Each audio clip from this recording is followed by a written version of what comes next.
Hello, good evening, welcome to Rangers Radio. Join myself, Oxchair, on the show this evening. Is the Rangers Radio Sunny and Share. Hello, Linda. Port Bear, how are we doing, boys and girls?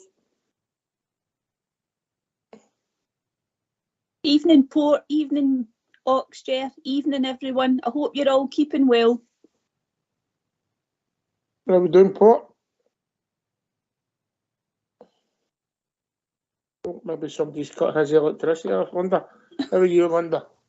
Yeah, I'm very well, Ox, very well. Just glad to see Rangers getting back to winning ways.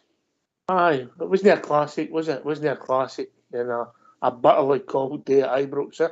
Oh, definitely. I think during the week it was bitterly cold as well, and it was just really important that we got the 3 points. I know we want better performances, Ox, but I think probably the last 2 games maybe just affect, how we maybe felt about the game overall. Morale, would you say morale affects morale? Would that be fair? Aye, it probably does. And I just think maybe the last couple of games just kind of killed that wee bit of momentum that we had. But, but looking back in it, even the Aberdeen game, we had enough chances to win the match. But as I said, all about getting the 3 points yesterday. Aye, I couldn't agree more. Listen, it wasn't a great first half, but we got the goal, and it was a decent goal. It started off, I'll be honest with you, I didn't think Tav was his finest moment, and then lo and behold, within about, 20 seconds, the ball was in the net. We're right up there, full length of the park.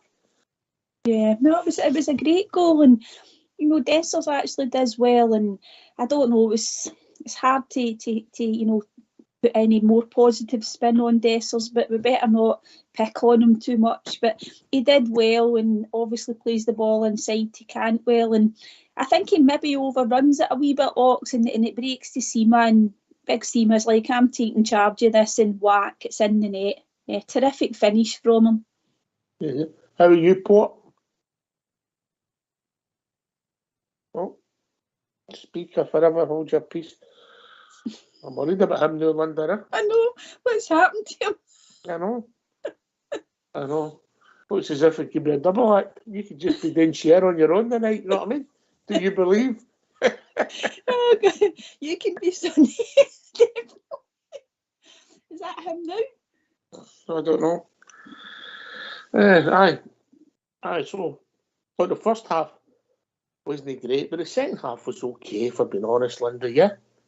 After a European game, all right, I know you're always looking for there, but the young boy McCausland was a bright spark, and obviously the pass he can't, well, in the middle of the park, that's what we're looking for. Yeah, and I think when we saw the kind of starting lineup, Ox, we were all quite pleased that young McCausland, got a starting place.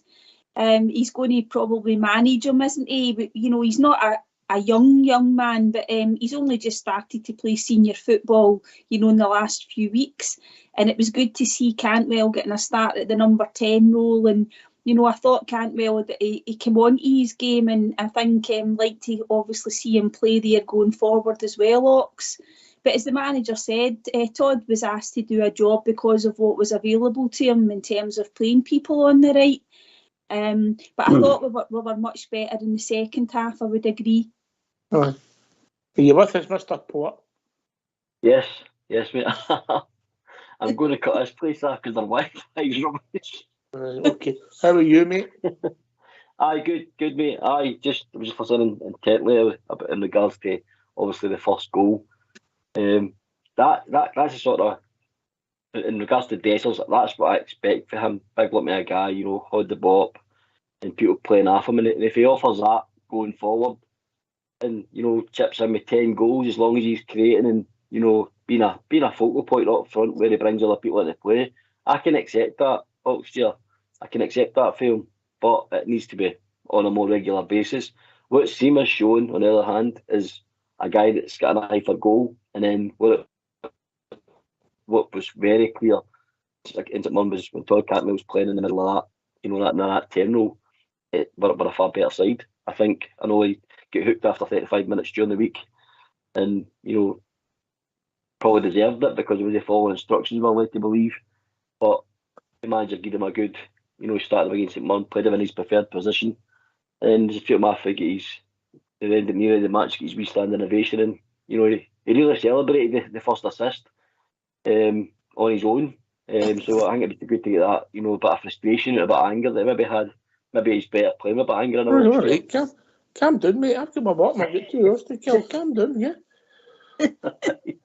Right.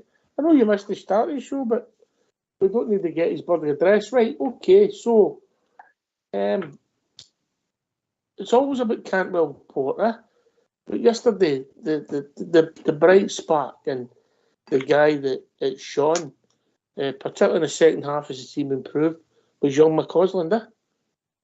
I don't want to put too much pressure on that young kid, mate, because I see some Rangers fans, I think, overhyping him. I think he's absolute quality, but and he's still at a very young age, and he's fledgling as in just in the first team.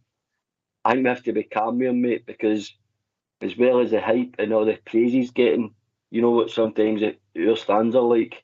If he does a game where he's quiet, he doesn't provide what we're looking for, they'll soon be on him. They've done it to Campbell, they've done it to Dessers, they've done it to players who played a lot of money for.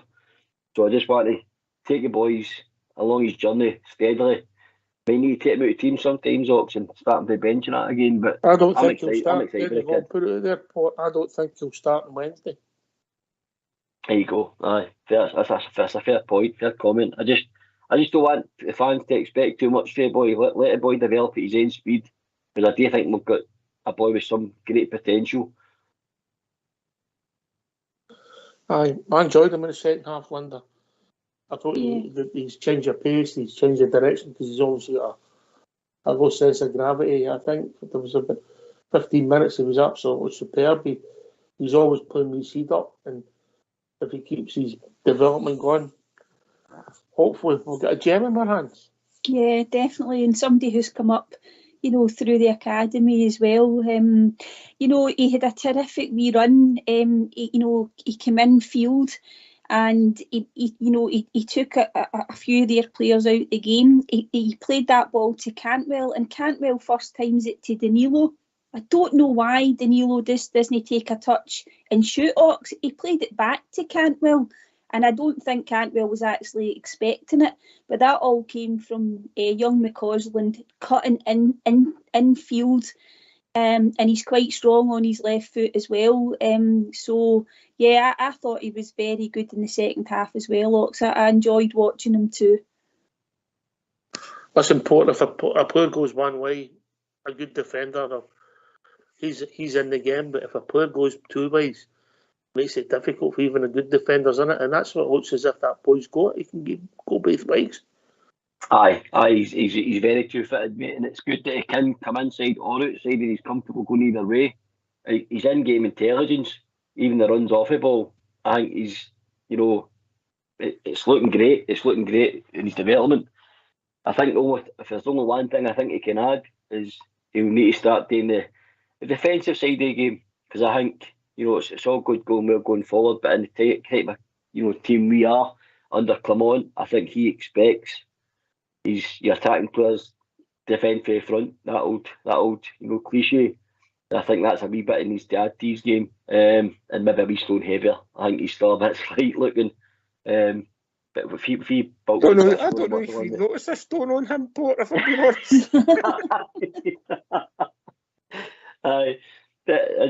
His development and he still looks like a kid to me, mate. He still looks like a wee boy, even though he's 19 he is. I mean, it's not young in football in terms now, but he still looks dead young and dead, immature in his body shape and stuff. So I think, as I said, mate, I think we've got a real gem in our hands if he's developed correctly. And it's a long time since we've had something real decent out of the academy. I know, Linda, sometimes that looking young, it's a curse, isn't it? Oh, I know, Ox. We've suffered that all our days, eh? I know, terrible. Aye, listen, we're talking about a boy. Obviously, in the second half, he wasn't the only boy that played well, but I thought he was the best player in the park in the second half. I don't know what you two thought. Yeah, I would agree. I think he probably was the best player in the park. I mean, Cantwell's getting a lot of praise for that pass. I think somebody says it's the best pass we've seen at Ibrox since, was it the boy Scott Allen that put the ball through? Remember, was it one goal when we hammered them 7-1? I saw a few people tweeting that for a laugh.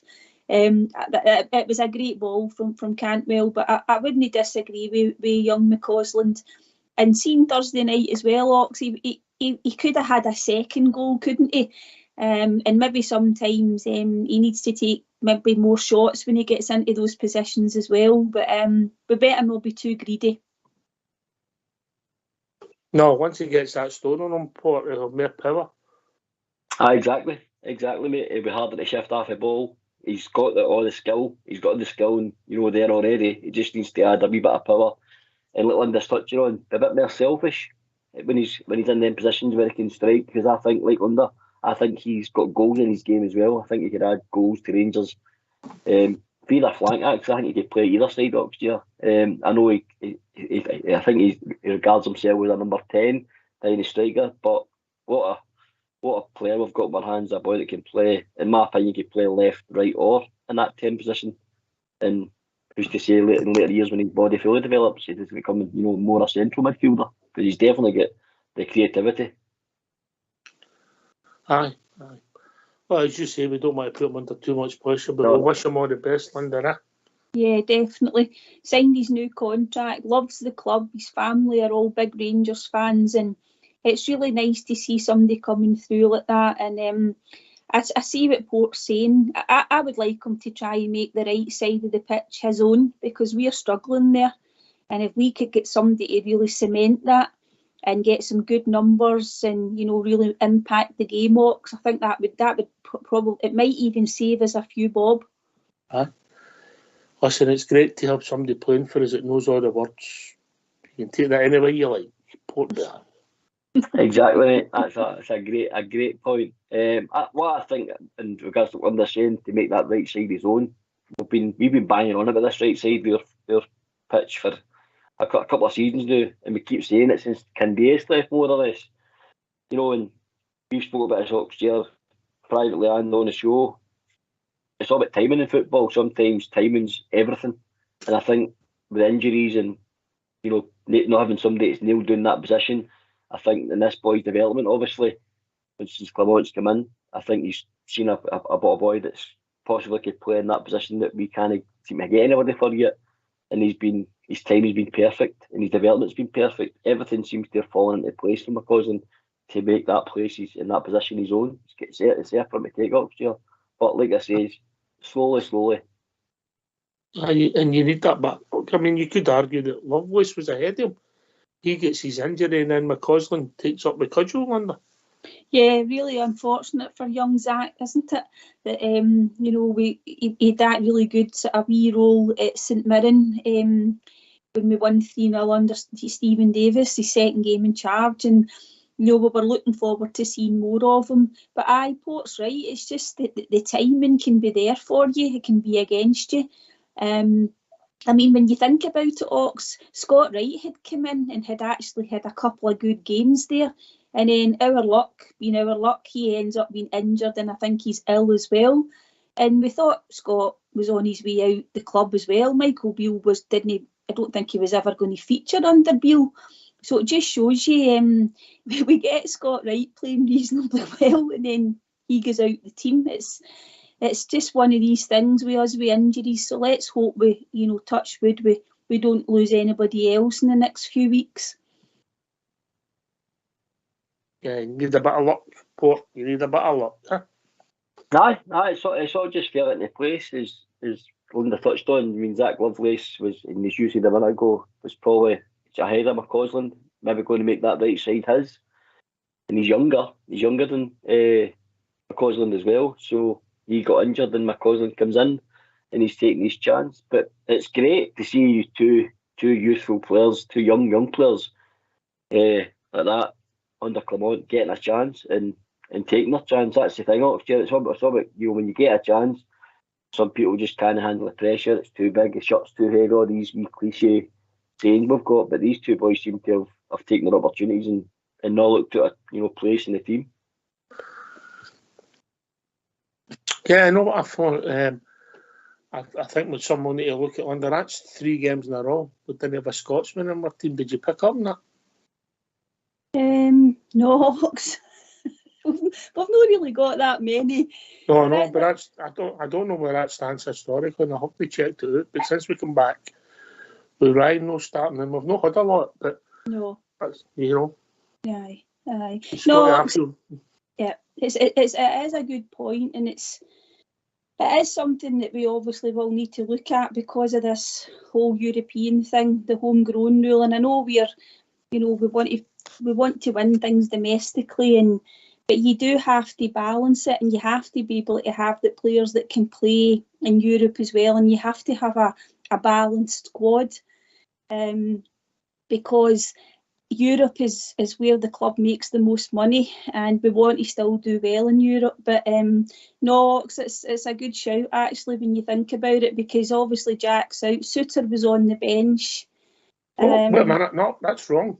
Big Suter started on Thursday night. Aye. Oh, Thursday night, yes. Aye, I forgot about Suter. Yeah, I forgot about Thursday. Aye. Young King was on the bench as well. Aye. No, that was wrong. Fox, what you send me that for? Right, So yeah, still right in a sense though, because if it's coming in on that Scottish thing, I do think, and I've seen it on the show before, and I know Bridgeman will be coughing up his cornflakes now and he's spitting out his tea, but we have missed the boat on some Scottish players that's went to Italy. I'll use Ferguson and Doidge. You know, as 2 examples. We missed out on chances of signing these guys when we could have probably got them no problem. They would have came to our club. And I think there's just almost a bit of snobbery. I mean, Rangers under Walter Smith always had a good vast element of Scottish-based players. Well, if you think his first time round, mate, you had the 3 foreigners rule in Europe. Yeah. So if you go back to that 92-93 team, you had maybe Gorham in goals, McPherson, David Robertson, Gough, Brown, McCall, Ian Ferguson, McCoist. You know, and then sprinkled with, you know, some foreigners. Durant played as well, so maybe Haitley, Kylichenko, Dale Gordon, people like that made up my numbers, no? So the majority of the team was Scots. Yeah, and I think we need to get back to Oxford, because I think there's not that level of quality at the moment now in the league, but there has been quality there that's went to other leagues in Europe and done very, very well.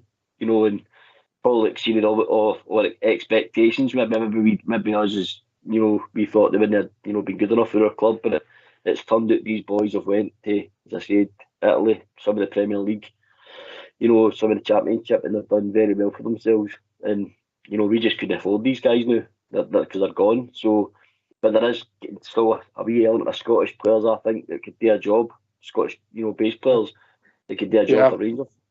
I mean, I love the Bridge, but I've never disagreed with him. You don't cut off your nose despite your face. No. As Port says, we do have to look at that. And it's also as well the fact that, I know we kind of keep coming back to Michael Beale's signings, but I think that's also rankling with us a wee bit as well. We can, Linda. We can. Well, we can. That's what I was commenting. Let's carry on. No, I'm just saying, he's gone abroad and brought in, a couple of players, paid near enough, just about £8 million for both.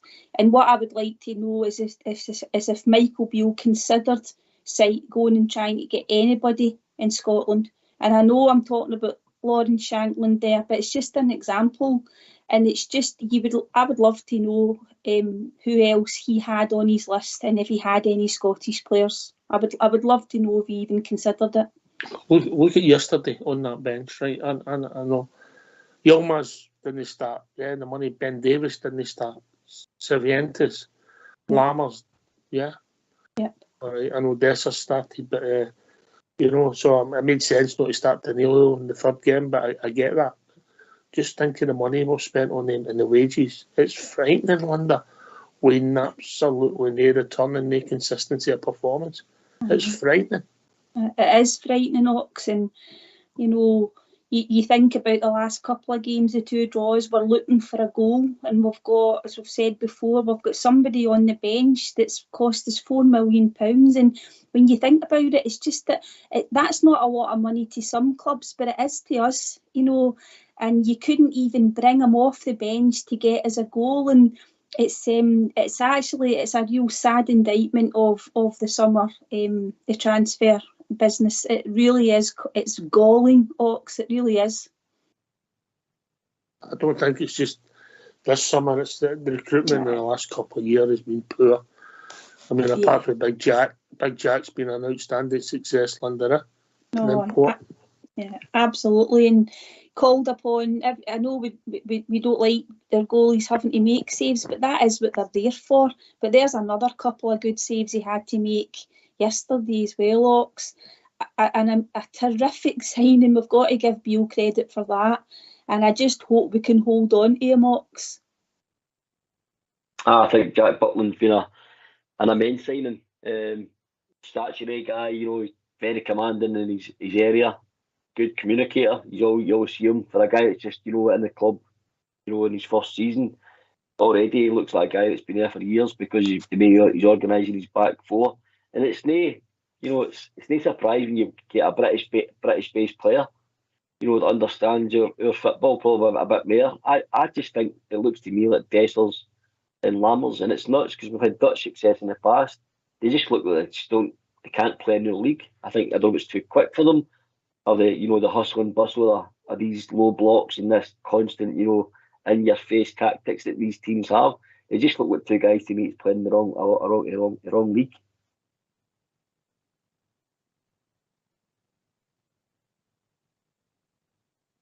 I don't want to be too critical because it's easy being smart in hindsight, but if you've looked at just the 2 boys that's come in this summer who's had a lot of criticism, you would say, right, what have we seen? What have we seen that we think we've got? Right, we'll get Dessers who scored a lot of goals in Europe, and then you've got your Lammers to open up defences, and you're not looking at his goal scoring record because you couldn't be.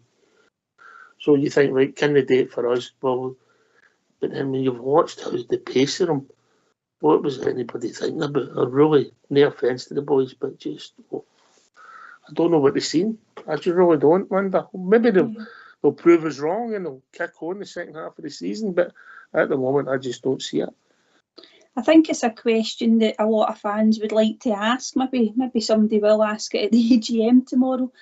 You know, in terms of who was it that actually scouted them?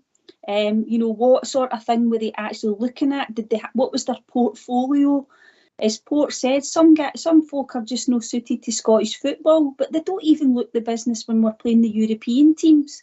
You're right about their pace, Ox, but the quality, you know, when you think about it, it's not even as if they've not had any chances to even add numbers in terms of goals. I know Dessers has got, 6, but you think about the chances that they've actually missed.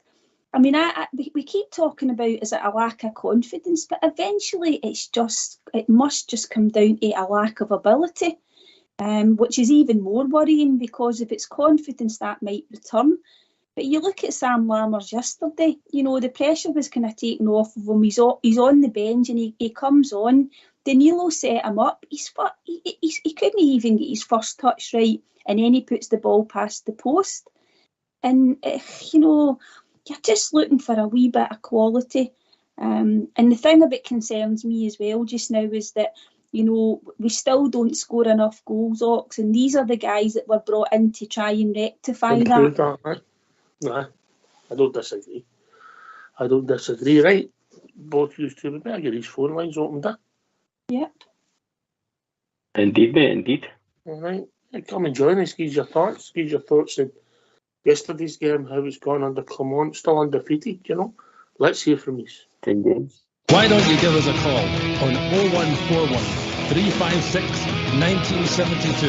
It's your show, it's your platform. Let's hear from you.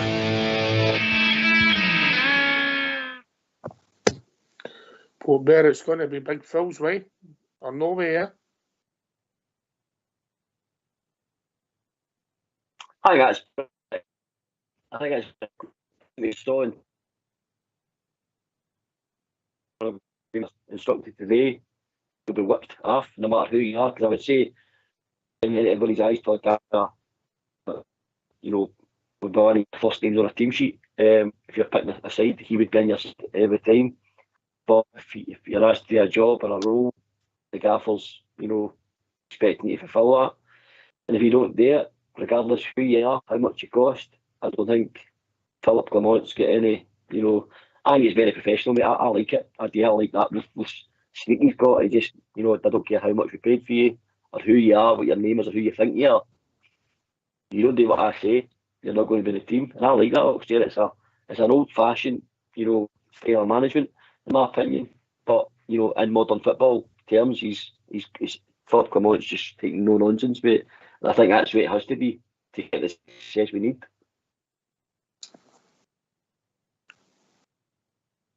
Linda? Yeah, I agree. I thought he handled the whole Cantwell situation really well. Nobody likes to see a player getting taken off in the first half of any match, and I can understand that Todd would obviously he wouldn't expect him to be happy about it, but he didn't hang him out to dry after that. He did actually say in the presser, he explained why he did it, but he also was quick to say that Cantwell had actually done well on that right hand side for him. He name-checked him for the Sparta game. He said he was one of the best players on the park. So he's handled it okay. He's explained that they spoke to each other, and obviously he said that he was doing a job for the team. We all kind of recognised that. I thought he handled it well, and I don't know what's going on behind closed doors, but I also think that Todd handled it quite well too, Ox. He just kept a low profile after it happened. He's obviously started the game yesterday, and yes, there was a bit of frustration in the celebration, and he just wants to do well. And let's hope that he can start to hit a bit of consistent form.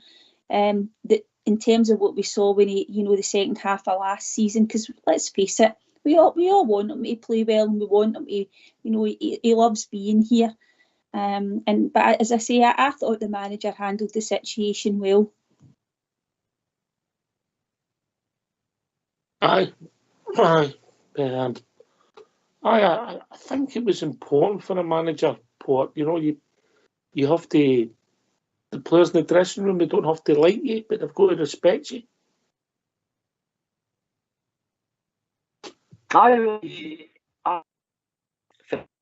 He came in. We're losing Port. You're breaking up. And you come, Linda. Sorry, Ox, what was that? What did you say? What was the question there? In the dressing room, they don't like you, but they need to respect you. Two different things, eh? Yeah, absolutely. Because you can't be everybody's pal anyway. There has to be there should be a wee bit of a detachment, and I think he's got a reputation of being quite a good manager.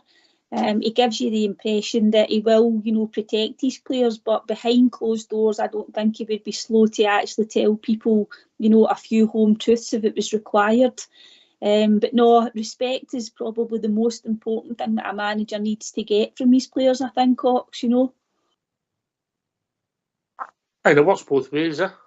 Yeah, definitely. You back, Port?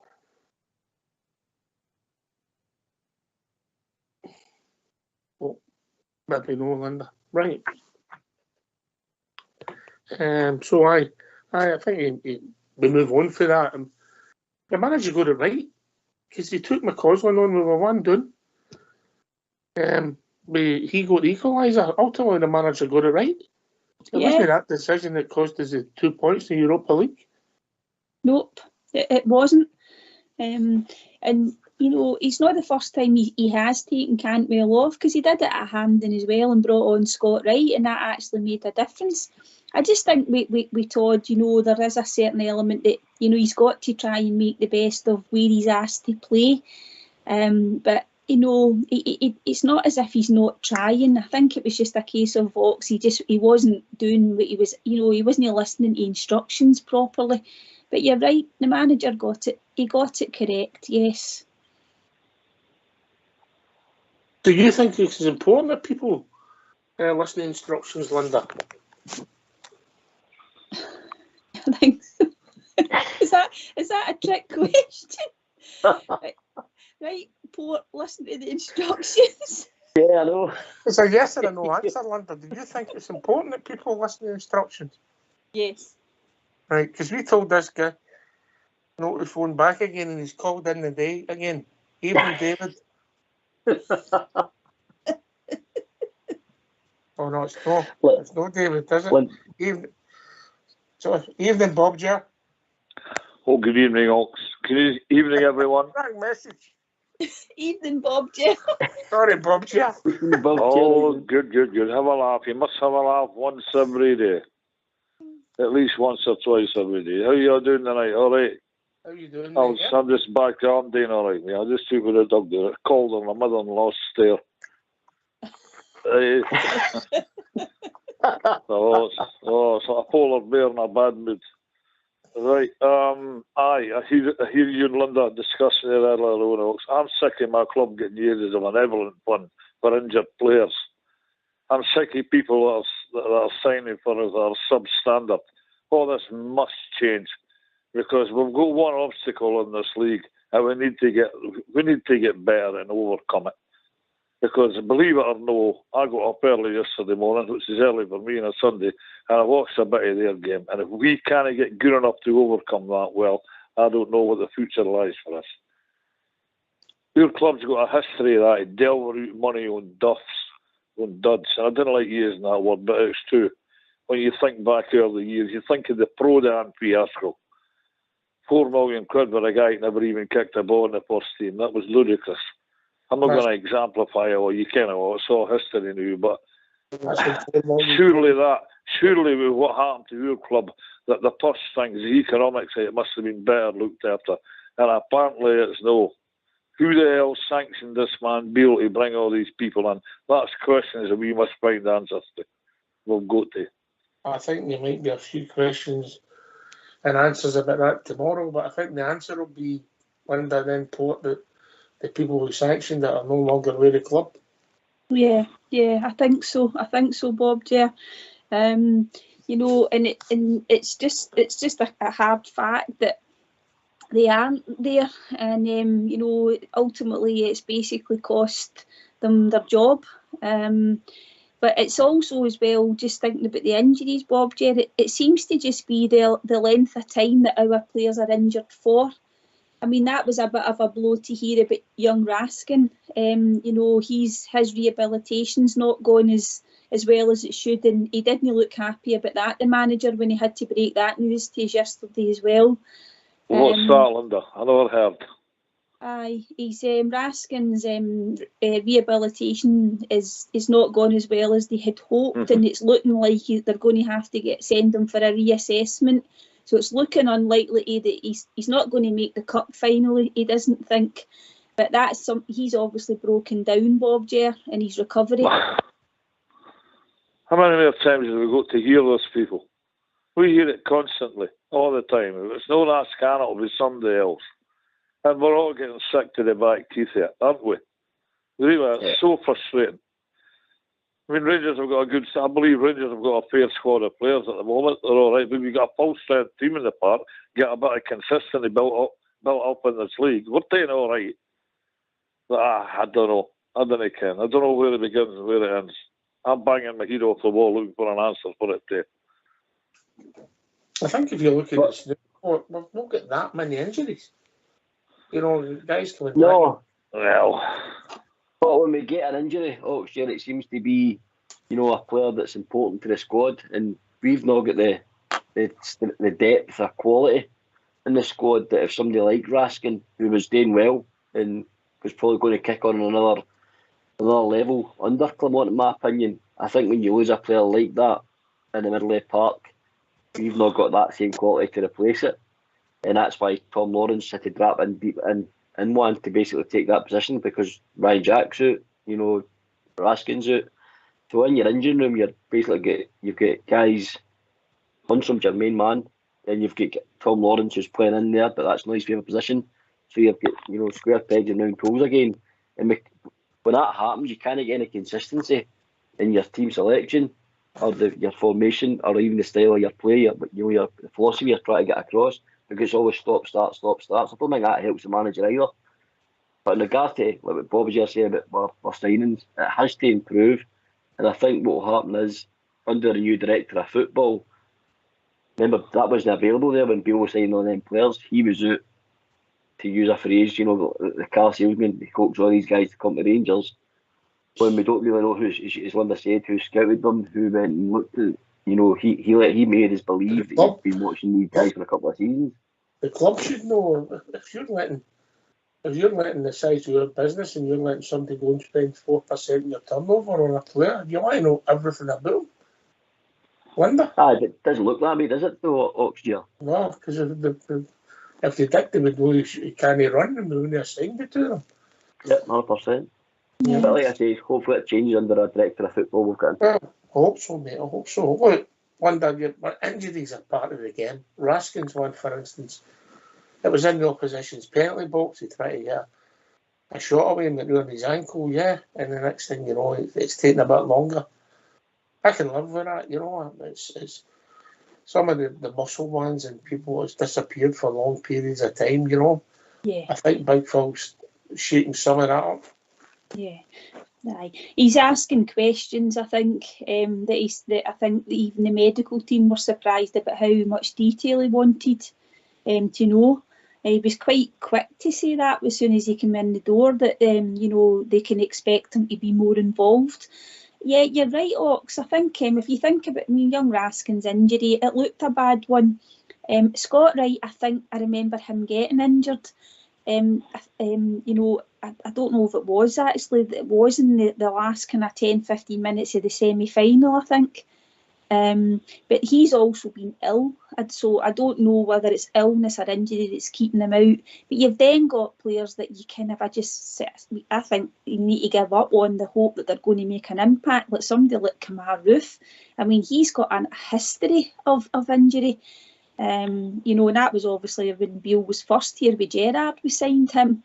But it's a shame. I think you're right. You've got to accept that there will be injuries that will happen, but I think the ones that are happening because of maybe not doing the right things in training or not looking after themselves properly are the ones that he'll be more interested in, perhaps, Ox. Yeah, we'll see what it takes us. We'll see what it takes. He's not bad luck with injuries, Porter. That's a fact, mate. That's a fact. Sometimes I think it's down to having played the game, mate. Sometimes I think it's down to the individual as well. You can be injured, but you can still play, and all right, you might not be 100%, but you can still patch yourself up and get on there. And I just don't think players are made of that anymore. I just think players are quick to, but sick note, basically, Roof, desire, what I got on that pitch. The football is his profession. If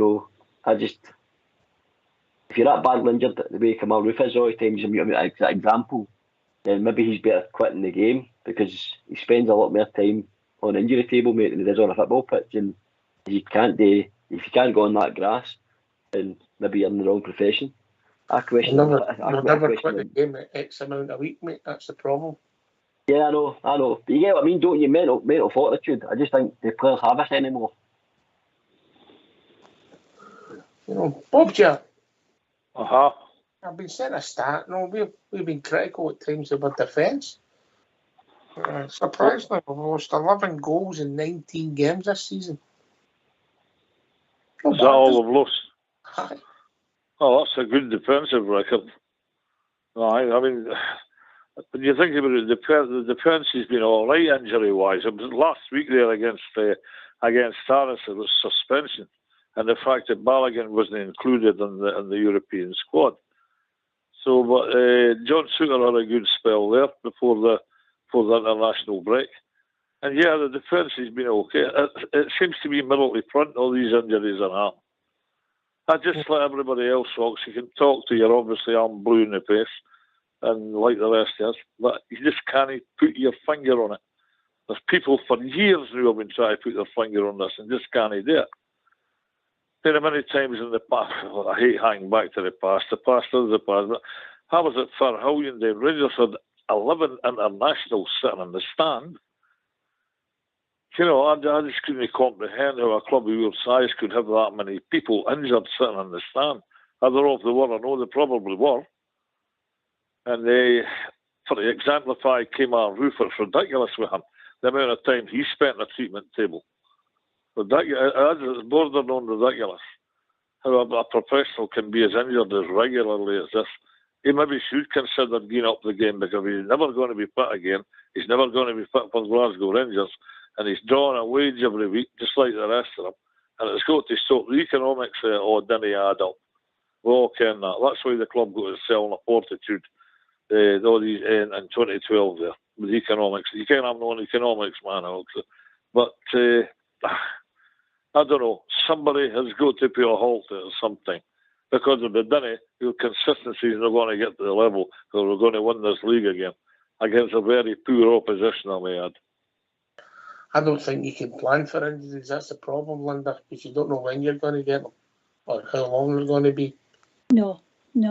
And you just actually hope that you've got a big enough squad, and you want to have, they talk about having this 2 players for every position, so that when we get the injuries, players can step up and perform.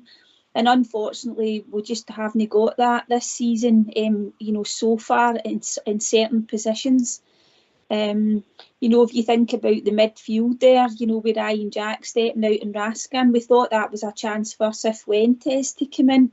I know, like the manager saying that he himself was coming back from an injury, but it's too early to judge, but we've not seen an awful lot from him either.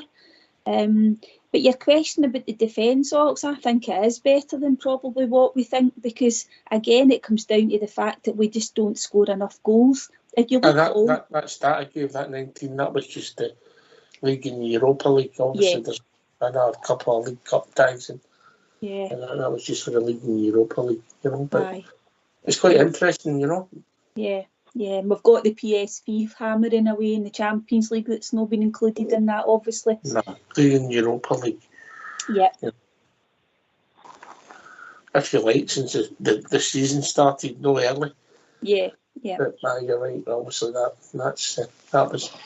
was a bit heavy. But just talking about, as I say, the league games and Europa League games. But look, we just have to see where it takes us. You're always going to get people getting impact injuries like Danilo Lopez and Johnston. It's just part of the game, unfortunately. But we'll see where it goes. Hopefully, Raskin can maybe get a bit of luck and he can kick on. He's battling for a place sometime this month. If no, Port, it's more importantly that he gets himself fit and he comes back 100% fighting fit. Aye, you definitely don't want to coming back and picking up something right away. I'm always saying, I know I want them back. I want them on the pitch as soon as they can, as soon as they're able to. But you don't want them coming on and bit breaking down, 10 minutes into the game, and then 9 out of 10 you lose them for a longer period. So I'd rather he was 100% before he came back. Can I ask you? Oh, I don't know if you get any information. What about Kieran Dill? What's happened with him? Well, I believe he was fit. No, I know he played a B team game about, I would say, a couple of weeks ago, maybe 3 weeks ago, because we're very on Southside and Albert over there, via Bishopton, down at Capello. So he played there and they played in the middle of the park. And they said they'd done okay, and without being outstanding. And we've not heard anything since, mate. So he's had an injury. Surprise. Uh-huh. But he's no pulling up threes, mate. And obviously it's been some of the social media sites, the clickbait sites are intimated they think he could be departing the club. But I just think that was a topic of conversation during the international break, Linda, when nobody's getting to say. Yeah, you're probably right, Ox.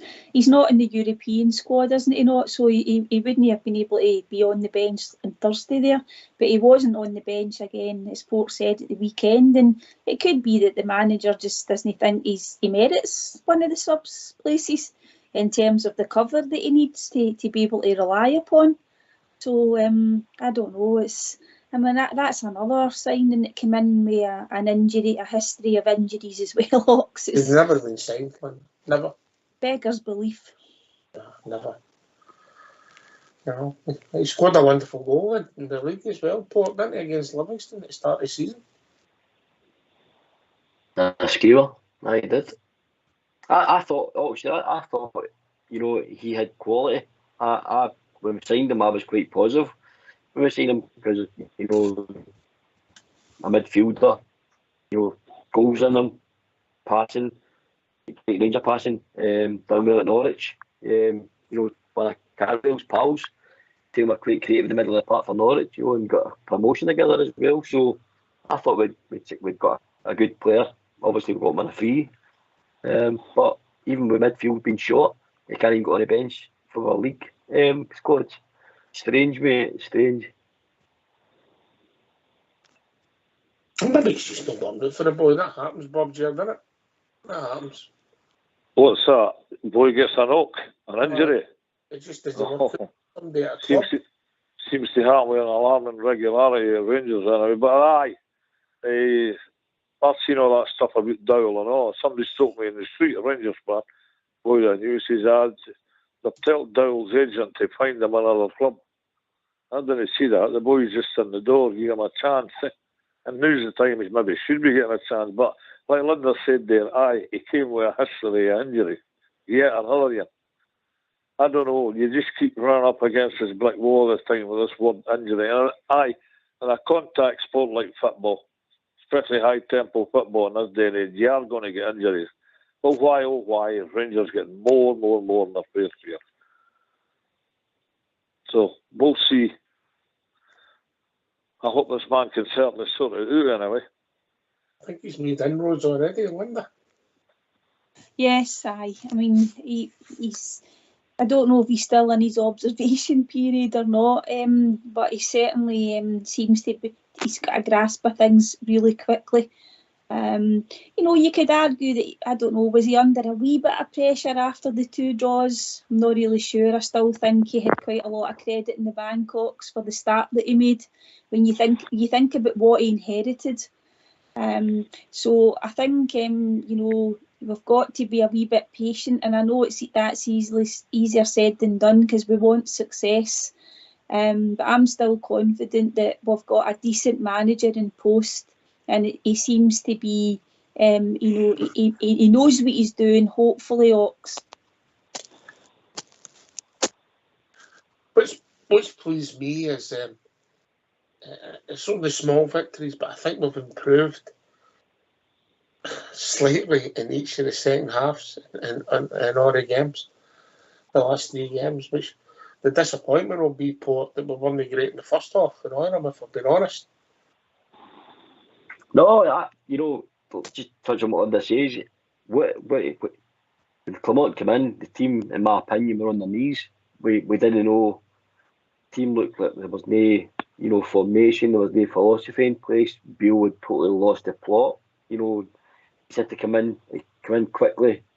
You know, a few wee tweaks in the formation. It is kind of similar. You know, fullbacks don't get as forward, I don't think, as much as they did under Beale. I think he's asked them to defend more, and he wants his forward players to do the creating, the attacking, the scoring the goals. But it's what I said, he's got plenty of credit in the bank for what he's achieved. 10 games, still unbeaten, still chance I go, you know, Europe after Christmas, you know, and the league's, you know, the league he could have been a wee bit better. But I think you can't really judge Philip Clement, mate, until he maybe gets a couple of his own players maybe in January. But for a few transfer windows certainly anyway before I think we can start seeing the full potential of Philip Clement's team. Because right now he's got what he's been left for Michael Beale. Mm-hmm. How many players coming in January for you, Port? I'd like to say 2 or 3, mate. I'd like to see 2 or 3. I'd like to see Rangers going and put a statement down as early as January to back the manager, because I think the manager deserves it. I think he's earned it. I think he's earned, you know, to get help, to help the squad, especially in the quality department. I think it would go a long way to get his own players in. I think, as I said, I think Bob Clement deserves at least 2 or 3 in January. The movement one, Dara. Yeah. Who goes and who stays, and I think if we could get 2 first teamers in, it's going to improve first team, no more squad. I'd be really happy with that. Yeah, me too, Ox. As you say, it might depend on if we can get anybody out the door, but as we've seen on numerous occasions, that's easier said than done. You know, first of all, you've got to get a club that wants to sign them, and secondly, that the player wants to go. You know, as you say, I mean, some of these guys that we would like to try and move on quickly have got 3 or 4 year contracts to their name, and as you say, the big money. But 2 or 3 players sounds about right, because the January transfer window is always difficult as well. Because you know what are the funds that are going to be made available to the manager? You don't know. He might have been given a few guarantees when he signed Ox, that he would get some sort of budget to spend. But even if you could get a couple of these players out on loan somewhere, Ox, but again, that's easier said than done. Yeah, it's going to be interesting. It's going to give us loads to talk about, but I'll be really intrigued to what position he signs first. We might read too much into it. We might say that's the position he's prioritised. It might be simple as who's available. It was notoriously difficult to get, you know, probably your first and even second choice in the January transfer window, because people are trying to, you know, stay promoted, stay up in leagues, win championships, stay in Europe. So, you know, no teams want to give away their best players throughout Europe, because they've all got, you know, their own agendas to look after, and that's fair play to them. They're entitled to do that. But I still think if we get a wee bit of movement, I still think the left back position needs to be sorted. But that's a priority for me. And what I mean by that is either Yilmaz goes back to Turkey, because he's still highly rated and regarded over there. The reports are saying Galatasaray are still interested, so if we can get even him going corners in the last 6 months, his contract as well going into that as well in January. So again, he needs to be moved quickly if we can get a fee for him, get him out the door. But the left back position for me, mate, and a creative number 8, a dominant centre midfielder who will dictate, you know, possession, play, pace, the whole lot. I think he's a right good, strong centre midfielder. It's been a long time, mate, since we were a midfielder that will run through the brick walls for us and have that creative element. Yeah. What are you thinking, Linda, then, Bob? Yeah, I wouldn't disagree, you know, in terms of the midfielder, because, you know, again, it just depends whether he can get a tune out of somebody like Cifuentes. The left back position, I also agree with Port there that it might be a case of do we just, you know, try and move Yilmaz on? He might be another one that's no suited to Scottish football. He's not in the European squad, so we don't know whether the manager would have tried him, you know, on that sort of stage, Ox. But I wonder, if, you know, I really do think we need to think about the goal scoring, Ox. I would agree. Sorry, am I good to go, Ox? On you go, Bob. I would agree with that wholly, Linda. I mean, we have got a problem at left back, definitely. I heard there's a rumour fleeing around again, it's just damned internet, but Yilmaz is on his way.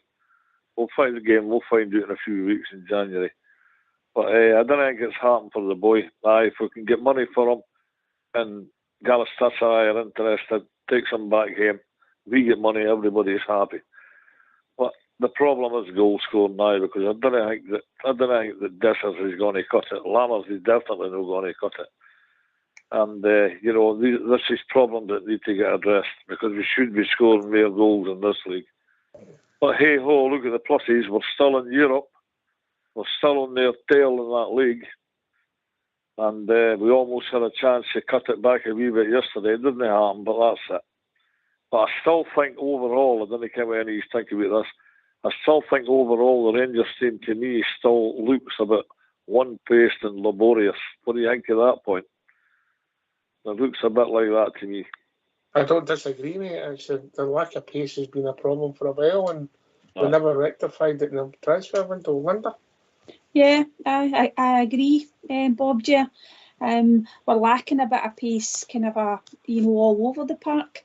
We've maybe got like somebody like Rabbi Matondo who had hit a wee bit of form, but then got injured, and it's going to maybe take him time to get up to speed. There you go, Bob. You're another injury. Yeah. But in midfield, we're a bit one-paced in there too.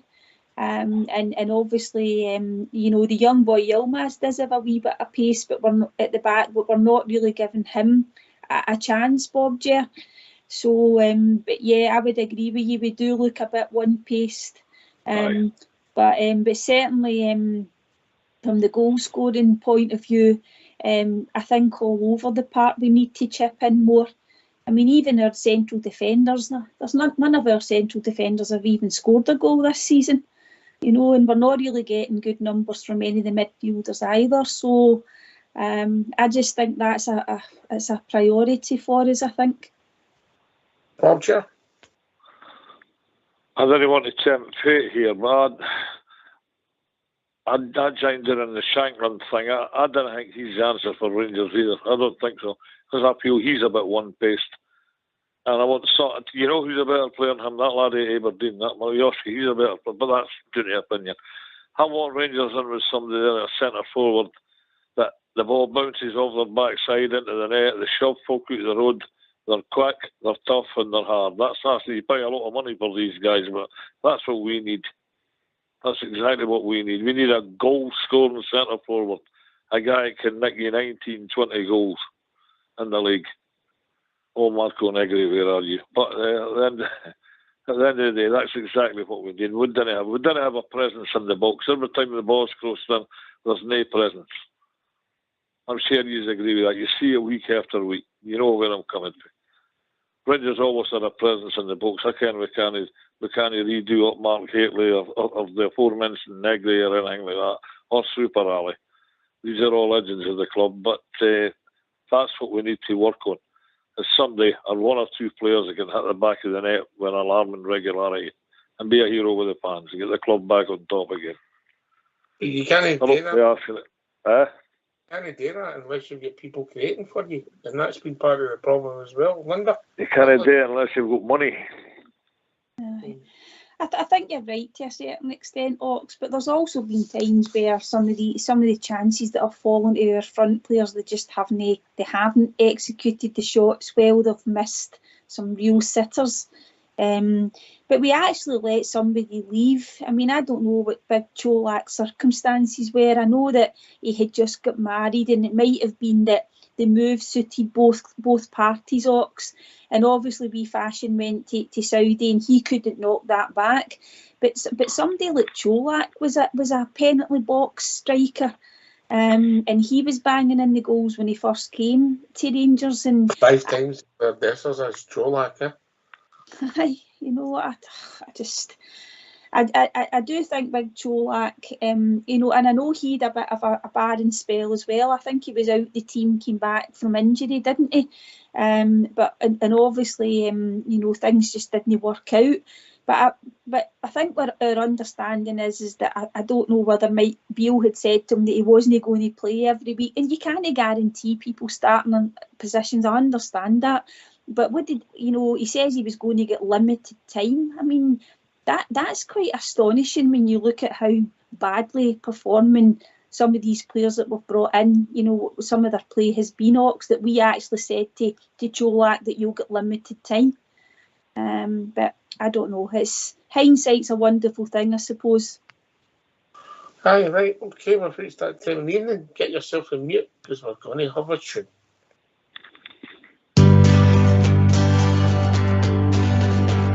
On Flesher's Haw, down by the Clyde, 4 teenage lads did propose to form their own wee football team. The idea there arose. Oh, way back then, how could they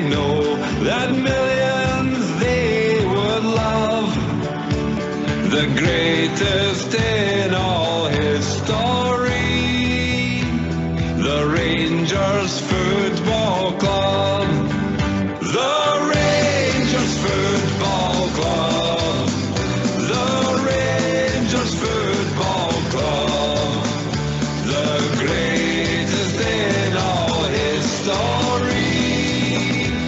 the Rangers Football Club.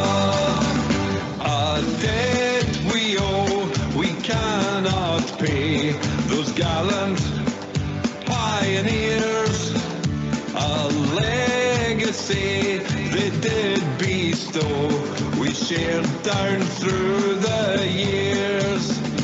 To Moses and those fine young lads, our gratitude we'll show. We'll sing our song with heart and voice, and let the whole world know. The Rangers Football Club, the Rangers Football Club, the greatest in all history, the Rangers Football Club. Come join as one and toast to all who share our history. Toast William Struth, a noble man, I'm sure you will agree. Lest we forget our absent friends, they watch from up above. In life and death will always be with Rangers Football Club. The Rangers Football Club, the Rangers Football Club, the greatest in all history, the Rangers Football Club, the Rangers Football Club, the Rangers Football Club.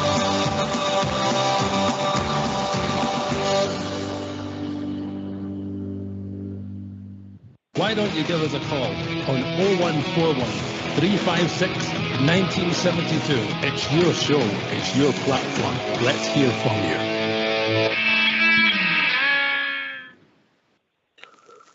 All right, Bill, back. You back with us, Paul? Back with us, Linda?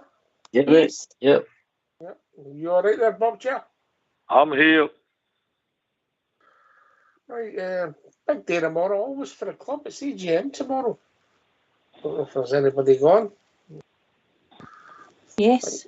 Over the Rangers Radio, but I think the big South Side might be attending. But listen, it's not the most informative day. There's a lot of procedure, Linda. But if Linda get the mic tomorrow, what question would you ask the Rangers directors?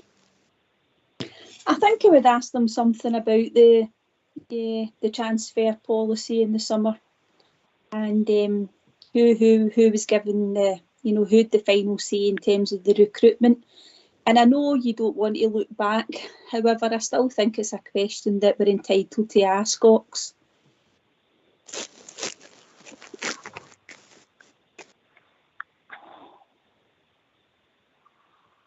I think that'll be a big part of the debate tomorrow, even though that was after when the accounts were finished, in the summer. They only got up to the 30th of June, but I think that could be asked. Port Bear?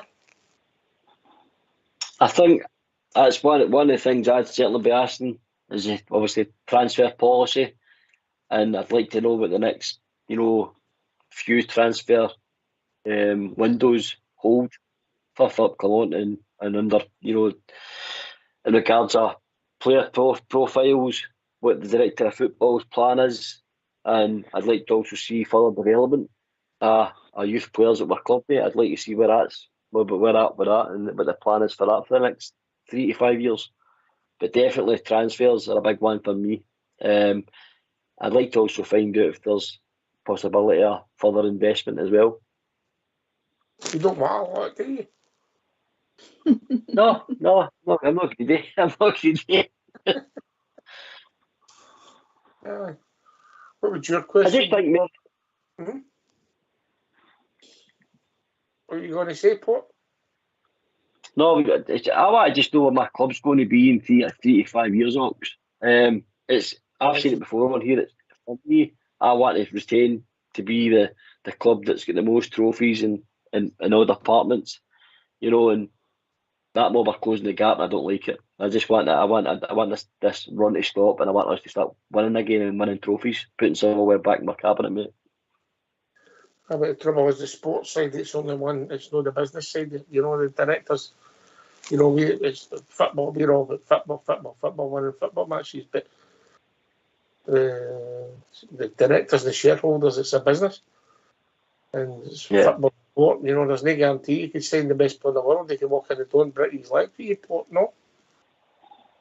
Yeah, right, mate. Well, aye. All right, a few good points in there. What about yourself, Bob? Yeah. I get a Rangers AGM every night of the week. No, I just want to know, sports says, want to know what the general outlook of the club is. Again, I'm not a finance man, but the financial stability of the club, the general outlook for the playing staff, what the plans are going to be, what Auckland Bow is going to produce, because a lot of us feel it's not producing enough. So, just a general outlook of the club. That's what interests me. I think that's what interests us all. Aye, Big Stevens. How do you their meat in the steak pies? Trust him.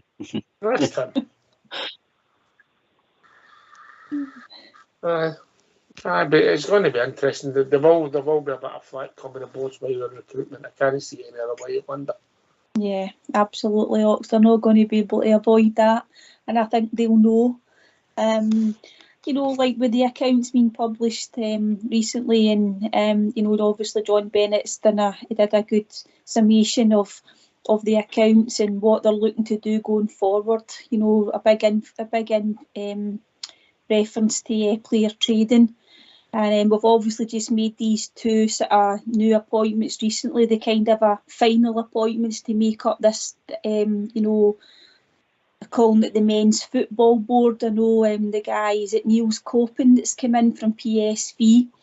And then obviously the guy that's going to be head of performance, Taylor, I think his name was. So obviously we've got those posts filled, because I think if we hadn't recruited, you know, somebody in terms of, it's not going to be the director of football, it's football recruitment, that would have been something that they would have been asked about as well. But they're obviously able to announce that those positions have been filled. But I don't think they'll get away with not getting asked about recruitment, because we do want to know what's going on about the finances, Ox, and we want to know the club's in good hands and safe hands. But ultimately for us, it's what's happening on the park that matters most to fans. And if we see the fact that we've spent a lot of money and players aren't delivering, then obviously that's just kind of what's uppermost in our minds, I think. It's not, I mean, people have took longer to get started at the club with bad starts and that, Linda, and the odd bad game maybe sent off. Andy Gorham lost a disastrous goal at Tynecastle, didn't start his campaign well, but some of them have not seen anything yet. No. A very consistent level, maybe. I mean, you take Lammers, he scored a wonderful goal up at Dundee. Wonderful goal, scored away in pre-season and all, but his performances, I mean, we can dress up any way we want. Yeah.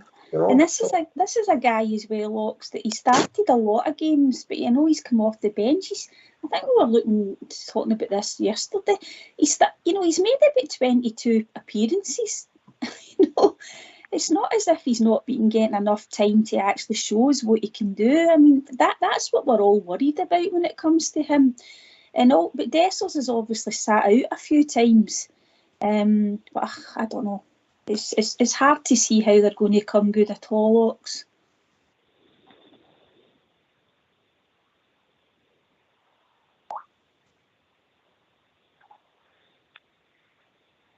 I hope the questions Everything. Port, in you come, mate. No, I was just going to say, you know, everything sort of dominoes. I think for the questions tomorrow, you know, I think it will start with lack of silverware. So how do you fix that? Recruitment. So that's another question they'll be asked. There'll be probably discussion the Michael Beale project, that everything seemed to fall apart under Michael Beale after 12 months. So with recruitment, and then but with that, if another question comes out of recruitment is, you know, finances, boardrooms, vision for the future. Again, to try and get silverware back in the trophies. You know, the expansion of Ibrox, can we get more fans in to generate more money, etc. I think these are all things that will make money for the club next year, and see as being fruitful if we follow these, you know, these requests that I think will come for the board, the shareholders tomorrow. You know, there's a big change in the top. Bisgrove and Bennett, that started it all, and then they've got a new manager in. We've got the director of football and that in now. So I think the questions will be simply, you know, finances, Ibrox expansion, the boardroom's vision, and player recruitment. I think they'll want that, and they'll want silverware. I think that's what the fans will want to know. It's not the fans tomorrow, it's the shareholders. It's about the business tomorrow. Yeah. One day a year, not just about football. But it'll be interesting to see how it pans out. But I do think recruitment will dominate it for the frustration for the shareholders who are fans, Linda, let's be honest. Yeah, aye. And, you know, I suppose that in terms of giving the manager's post to somebody with only 5 months' experience or whatever it was he had, could be quite a start question that they might get asked in terms of why they thought that was a good idea. I mean, at the end of the day, you know, they can be economical with their answers as well, Ox. We understand that. But the sort of glaring thing for us as fans just now and shareholders understand that it's both. It is going to be the recruitment, because when you think about what's that, maybe 10 players he brought in, you can honestly say that only 3 or 4 have made any impressions so far. Well, some of them made a lot of impressions, Linda. No plan. You should know plans. You know. I think we're still suffering. Yeah, sorry, mate. Yeah. I'm being polite. Just write your name, Port, on the back of your hand, yeah? Bob, you've come on earlier tonight and we've been banned for... I have, I have. You've come on earlier tonight and we've been banned when you've been on the show for Belarus and Russia. So then you want to tell us? I've been in Belarus and Russia. Well, we've been banned. We've been took off air. Yes. I've been banned to Belarus. No, we've been banned for Belarus. Have we? Oh, dear. 100%. You've done it, we should know about. I'm saying nothing until I've seen my lawyer. No, I know. Yeah. Okay. I was called on a vasectomy surgeon. Anyway, Rangers, it's simple. They're a huge club with a huge support, which equals huge demands. And the fact that there's a lack of silverware at the moment is frustrating a lot of us. And I sincerely hope that this man is only in the door. How many games has he had now? 8 games? That's nothing. I've got to give a man a considerable amount of time for to turn this round. We've analysed it to her again, blue in the face about players and injuries and whatever. Give the man a chance. I believe he can do it. We're all behind him. I think we've got a good manager and he's starting to get a good staff behind him with the people that he's appointed. And that'll be mentioned at the AGM tomorrow, I know. Give the man time. He must be given time. He's just in the door. We're Rangers and we're Rangers supporters and we want success immediately. And, well, it doesn't happen that way, does it? But I believe it eventually will come. It will come good. We'll be back on top. I think it was Port there that said about that lot's closing the gap on us. They'll never close the gap, but they'll never overcome the Glasgow Rangers. That's my belief. I'm sure that's all your beliefs as well. Yeah, listen, hopefully things will start improving a week on Sunday, Linda. Simple as that. Yeah, definitely, Ox. we've got to just look forward, and I just think that's a massive game for us. I think we've been saying it for weeks. We're trying to just take one game at a time. I think we were fairly confident, but the 2 draws maybe just made us, think a wee bit about it. We should still go into that game thinking that we'll win. You don't want to be complacent. We know that there's a bit of football to be played before that. Personally, for me, I know a lot of people think it's only the League Cup, but I'm desperate for us to win that League Cup, Ox. If we don't win it, I think I'll be devastated. Aye, hopefully they go and win it. Right, come and give your thoughts. 0141 356 1972. Speak to Port Berlinda. I will get Bob J. sitting with us tonight, who's got his band in Belarus and Russia. Belarus and Russia. So that's the 1.5 listeners we've lost.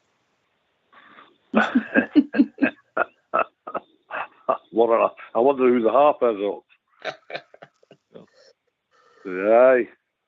So, would we agree that Jack Butland, the recruitment, maybe in the last few windows, has been the only outstanding success? Is that fair, Linda? Am I being too harsh?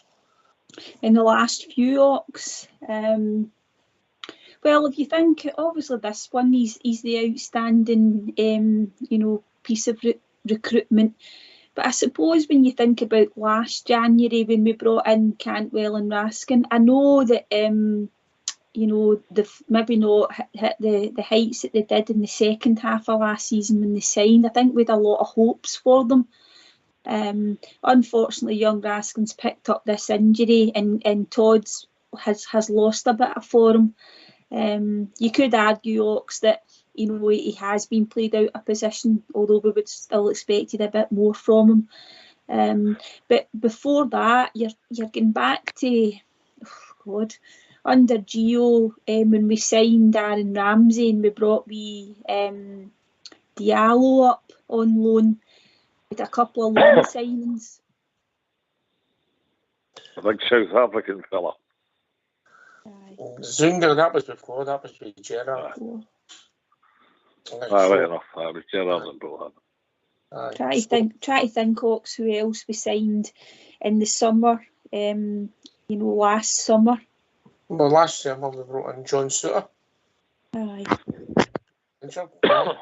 You must come in. Go and mute Bob Jenna when you're not talking. What's that, Paul? Aye, okay. So people don't hear you when you've got a tickly cough. I know, I'm sorry. I do apologise. I'll go away and take my vinyls. Just go and mute. It's simple. Just put your phone in mute. Aye. Right, so, I apologise. You've got Yilmaz come in, Ben Davis come in, Suter come in. I thought we were looking to refresh the defence. And let's be honest, none of them, they've had individual good games and moments, but none of them have been a success. Port? Do you know, I'm wondering, do you see with the constant changing of managers as well? I'm wondering if that's affected some of these guys. It's got to affect you somehow when you're maybe getting used to like boys that come in under Gio, and then you obviously your Beale, he brought in all the players, so you're then trying to integrate the current squad that's there with the new players coming in, and then Beale, the project didn't work, and then now they're getting on to another manager in Clermont, and again it's all changed, again totally different, again trying to basically get a squad integrated to play another system, another philosophy. I don't think that's helped the squad, mate, at all. The constant changing of managers. I don't think it's been financially great for the club either. Because we gave Beale a 4-year contract, we've given Clermont a 4-year contract. So I don't think that's helped. So I'm wondering if the management merry-go-round is hampering the squad. Different philosophies all jammed in, and players try to get used to it. I mean, football's a simple game, Port. Yeah, I mean. No, I know that. Yeah. But listen, for various reasons, I think we debated them. and maybe got to the end of the rope. But I think Giovanni was maybe unluckier than Michael, you know, in some respects. But that ship sailed now. But we are where we are. But listen, so we agree that the outstanding sign in the last few windows has been our goalkeeper. We all agree with that, yeah? Yeah. Yeah.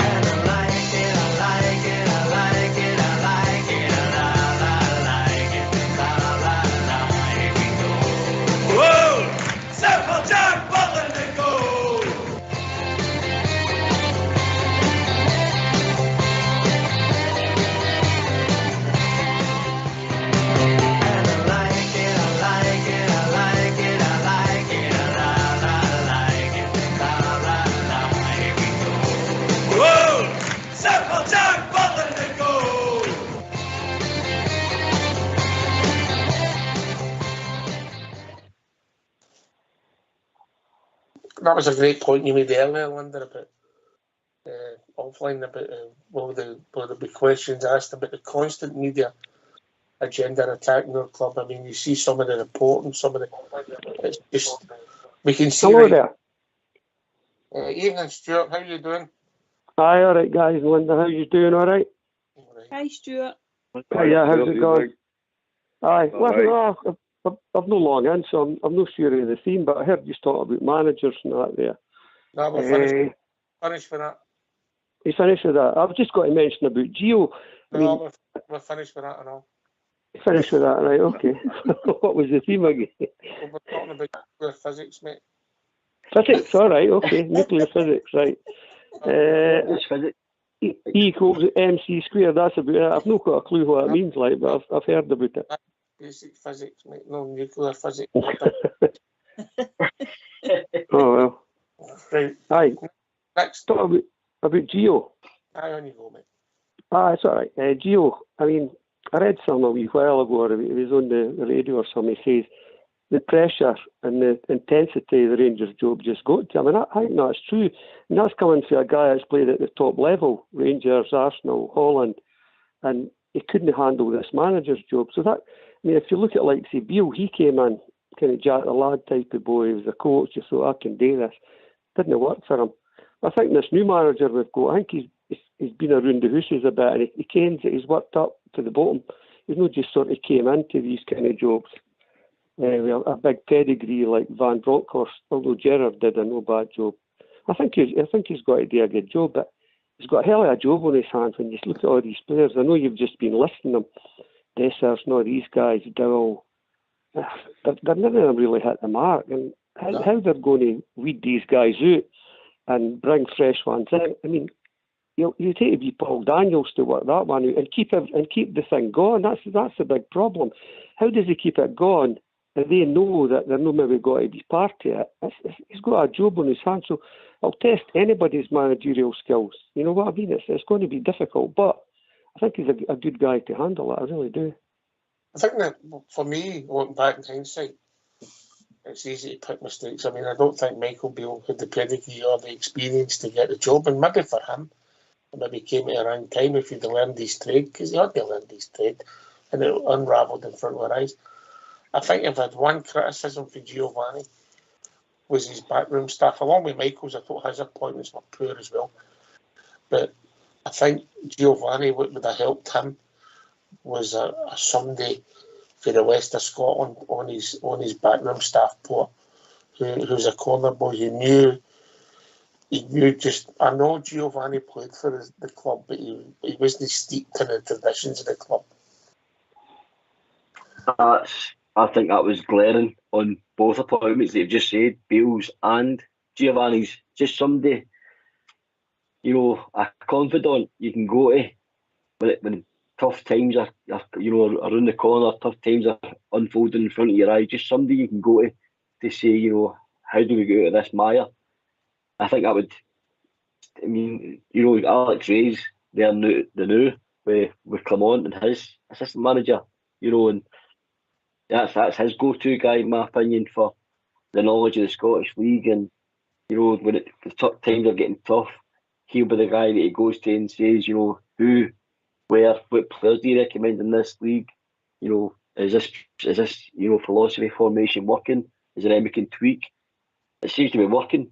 He's backroom stuff. As I said, mate, I just think there's been another glaring missed opportunities in signing Scottish players. I think that helps as well. I think not only just to have somebody in the coaching team for the West of Scotland, but also players from your division that I think would integrate into the squad. No bother, mate. There is some players in Scotland I think they could still, domestically definitely do a job, but who's to say they wouldn't develop further and do a job for us in Europe as well, mate?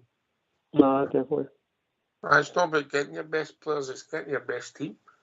And sometimes that's all your players. Linda, is that fair about Gio? I know we've digressed and we're going down a route where we're looking back, but is that fair? At least Philip Clement's had the sense of initially Stephen Davis and Alec Ray, and now he's just got Alec Ray there, but at least he's got somebody who knows the mentality, who knows the unique interests of your club. I thought it was a really good move that he he just brought in the one guy as his assistant. I wouldn't have liked to have seen him, Phil, bring in 3 or 4 different guys, and and with Michael Beale you wondered what all these people, what were they doing that he brought in, what sort of calibre were they? See with Gio as well, Ox, I thought it was all that energy and went into getting us to that Europa League final, and I just thought we went into the following season with a wee bit of a hangover from that, Ox, but it also was coupled with the fact that some of the football we were watching under Gio just wasn't pleasant on the eye at all. Unfortunately, some of the football under Michael Beale wasn't pleasant on the eye either. But I did feel a wee bit sorry for Gio, and but again, it was just a results-driven business, Ox, and there was no way that he could continue after what happened,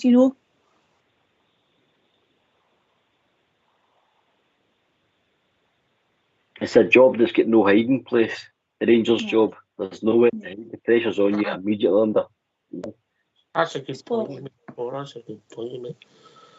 Yeah, Stuart, I think we've been fair in our assessment there, yeah. As Gio said it himself, he's done it all at the highest level playing. He says manager was a different gravy, if you like. He's openly admitted it, and fair play to him. He says he just couldn't handle the pressure. He says he couldn't sleep and all that. I don't know if you've read all that. It's just the pressure got too much for him, and it's a big heavy jersey to wear whether you're a player or a manager. And did you hear what Arteta was saying through the week there? He says that it's the greatest derby in the world, and he loved the pressure, he loved it, and he was really praising it up. He misses that, having to win every week. He says it was a real dig, and he was talking about the last goal, when they won the league and all that penalty, and nobody will forget that. He says the pressure, imagine the pressure on that guy, and he says, look at him, he's a successful manager. So he was able to handle it, played at a higher level. You could argue that he never played at the same level as Gio. I don't know, you could argue that. But just people handle pressure different as a player and a manager. You know what I mean? It's a different thing. I listened to Lee McCulloch one time, and he was talking about, I would never be a manager because he's a tough guy. He says, I just couldn't make the transition between a player and a manager. He didn't like having to tell folk, look, you're not getting enough power, this or that. And I think Beale was like that. He wanted to be folks' pals. Where this guy, Clement's a different guy altogether. I'm quite confident about it all. That he's got a bit of a job today with all the players, how he shuffles them about for Wednesday. I know you were kind of talking about that earlier, so it's going to be interesting how he gets the best out of what he's got up to a point, up to January. We're all kind of looking at January, saying if we can get to January with blah, blah, blah, a cup in your back pocket type of thing. Because I'm desperate to win this cup as well, as everybody else is. So, although he says we're taking one game at a time, put it this way, he'll have his eye on that cup, absolutely, 100%. He'll be managing players, slotting them in. We've got 3 football games before now in that cup, mate, and if we don't go right... I know. If you don't go right, mate, the cup, you've got to... As the Bridgeman says, next game's the most important, Linda.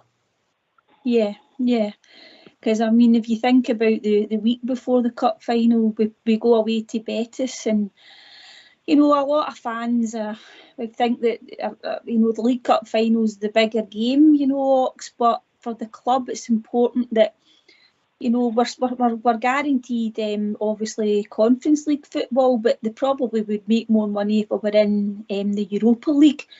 Some people might argue that it might be better to be in the conference because we might have a better chance of maybe even getting a decent run in that, Ox, but you never know. It just depends on the luck of the draw. But no, we've got two big league games as well, Hearts and Dundee, and you know, it's getting to the point now where you basically, we do have to win every game, don't we? Because we want to just like look after ourselves and not worry about what other teams are doing just now.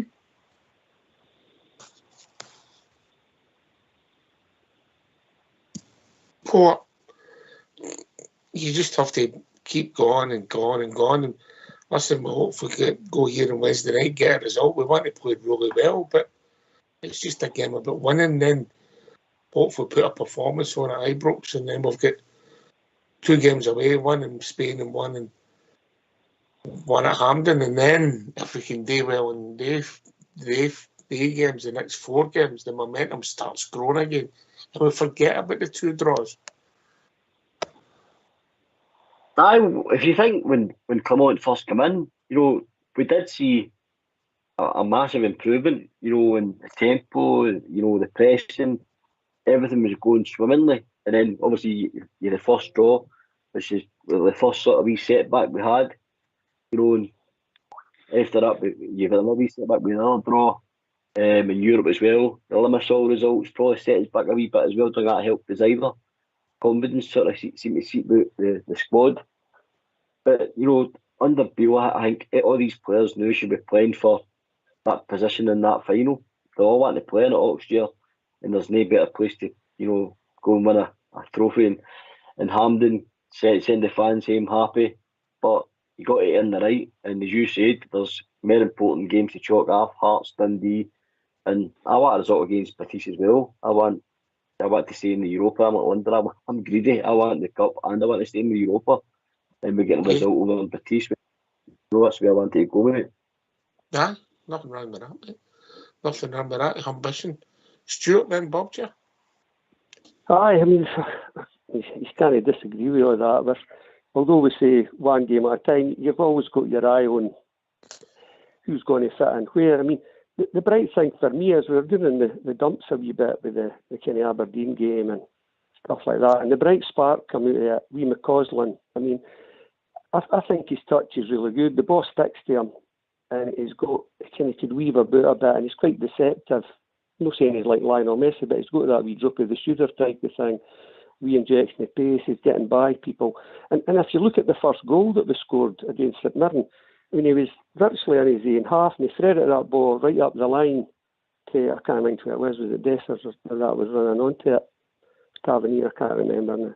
And he just kind of laid it into Cantwell then, but he kind of started the ball off, you know what I mean? And especially in the second half as well, he was kind of cutting into the middle a wee bit, flicking a couple of balls through. So I think he's gave the thing a lift, because if you notice the players going out to him and kind of, you know, a wee hug saying, well done, man, you know what I mean? I think it's lifted the whole thing, that he's a homegrown player, he's desperate to play for Rangers, and it's lifted the rest of them saying, Sima and things like that, just because he was going through a wee bit of a bad spell there. And with Sima, they could maybe stick him a wee bit into the middle sort of thing as a kind of number 10. And we've got a lot of options there, I think, for the next kind of couple of games. He's got to manage them for Wednesday. We could arguably say Hearts is the hardest game, Hearts and Dundee, but they seem to do well at Tynecastle these days, so I think we'll still do well. I think he'll shuffle the pack a wee bit. We've got enough there to get a result, I think so, anyway. That'll be interesting. Bob, Jerry, you come? Aye, yeah. That's right, sure. To this other day, we'll beat them 3 times this year, haven't we? Is it 3 times, Alex? We'll beat them this year? Twice? I can't even remember. That memory of mine, he's gone. Aye, yeah, the demands on the playing squad and the management at Rangers, as you all say, I said quarter an hour ago, it's absolutely massive. And I think we've now got a man in place that can handle the demands, for the turn it around, for to get the team playing right, for to clear the injuries up, get the team moving forward, and ultimately win win trophies again. That's the outlook for us all. You've all covered the points well tonight, and that's the outlook for us all, is to get back to being a successful Rangers team again. That's what's frustrating us all. The fact that we're no at the moment. We've got a chance a week on Sunday, and I think we'll do it a week on Sunday, but that's a long way off. And I don't think this man looks at the next game and he doesn't look any further. That's the one thing I like about him. McCausland, I think we've got a potential superstar in our hands. That's how highly I rate the lad. Sorry, Ox, what were you saying, mate? No, it's funny. I don't think you can, mate. I think you've got to just wait and see what you've got. You know, you're not going to put all that energy into planning, Linda. And then you'll get 3 injuries of players you've planned in. You have to wait to see what you've got till you focus all your planning on a big game. And if it's 3 games away, you have to deal with these 3 games. Yeah, and I think he's quickly had to recognise that, Ox, hasn't he? You know, he spent his first 4 or 5 weeks just being constantly asked about injured players and when they're coming back and, you know, what was behind the injuries, etc. But I think you're right about you do have to just take each game as it comes, but we do have to watch we don't overplay players. I don't know if you agree, but I thought Danilo was looking a wee bit ragged. And he came back after that injury. He was I know he was buzzing and he was desperate to get back into the team, and he scored a couple of goals. But I thought he could have done with maybe getting taken off a couple of times, Ox. So hopefully, he's obviously had a wee bit of a rest at the weekend, and I don't know about yourselves, but I expect him to start again on Wednesday night. I think he'll come back into the starting 11. I don't disagree with you. If I could have a session with Danilo, I would try to be working on him, just passing the ball into the net port. Yeah. So he doesn't blast it into the good height for a goalkeeper to save. Yeah, if he just puts it along the deck, he'll score more goals. 100%. I think when you look at him, he's snatching at some of the shots, isn't he? And he's trying to get just too much on it at times, where he should be just a wee bit more cuter, those saying less is more, a wee bit just clipping it. I think he would score a lot more. I also think he needs to be, better with his runs. I think he'd make better runs. He's not great with his back to goal, so I think he's got to make. He's definitely a type of striker. So he has to make space for himself and run him channels more. But I don't doubt the wee man's effort. He gives you everything. Right, I'm going to put these on the spot now. We'll go ladies first. It's on the right, Stuart, isn't it? Aye, I know. It's modern men. Okay, go for it. Right. What's your team for Wednesday night, Linda? Before we... I would go with the same team that started on yesterday, but I would swap Dessers out and put Danilo in. One change. I would still stick with young McCausland. I can see what you're saying, Ox, about maybe taking him out, but I would give him an hour and see how it's going. One change for me: Dessers out, Danilo in. Dessers out. Is that a campaign you're starting, Linda? I'm saying nothing. Right, Portbear. I'm pretty much the same as Linda, mate. I think McCausland's deserved to stay on the team. So I'm going with the same team, but I think I would bring Suter in alongside Goldson.